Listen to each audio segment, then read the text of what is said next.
So this is just a quick problem from my Calculus A/B review packet. We're just going to be finding integrals using a graph. So obviously we have the velocity of a particle is given in the graph above for 0 is less than or equal to t, which is less than or equal to 11. So from 0 to 11, obviously 12 isn't included, as you can see. It's very sad for 12, but it's fine. What is the total distance traveled by the particle on the interval 4 to 9? So we only need to deal with this region here. Forgive my bad lines, but we don't care about any other part of the graph. So a couple key things.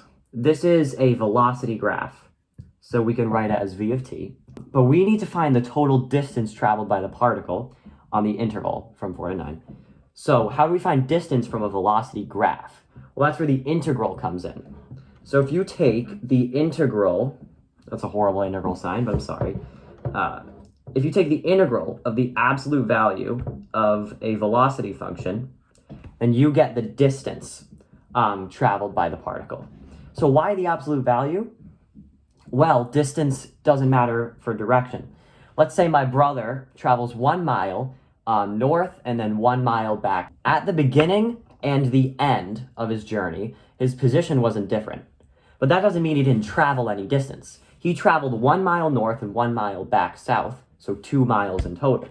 So the absolute value helps preserve all of the distance traveled by the particle. So how do we evaluate the integral of the absolute value of v of t? Finding integrals using a graph, this is a key skill. We take the area under the curve, or between the function and the x-axis. So we can split this up into a few key shapes. So we have this rectangle, this triangle, and then these two triangles down here. Once again, we don't care about anything outside of the range from 4 to 9. We need to find the area, let's just say, of this rectangle first. So the area of a rectangle, area equals, I think we all know this, it's length times width. So the length of this triangle is from 4 to 5, so that's just 1.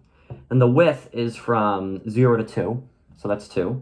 So length times width, which is equal to 1 times 2, which is 2. So we have 2 plus.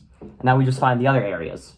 Area of a triangle is, you got it, 1/2 times base times height. And I'll go a little bit quicker now, just for the sake of time. So the length of the base is from 5 to 6, which is 1.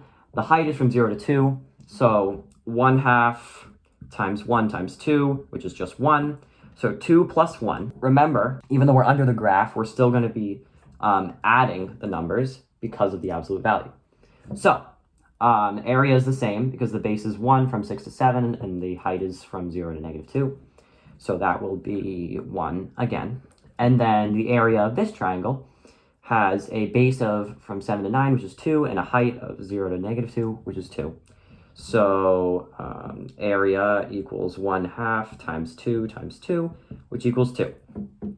So we add 2, and then we have 2 plus 1 plus 1 plus 2, which is 6, our final answer.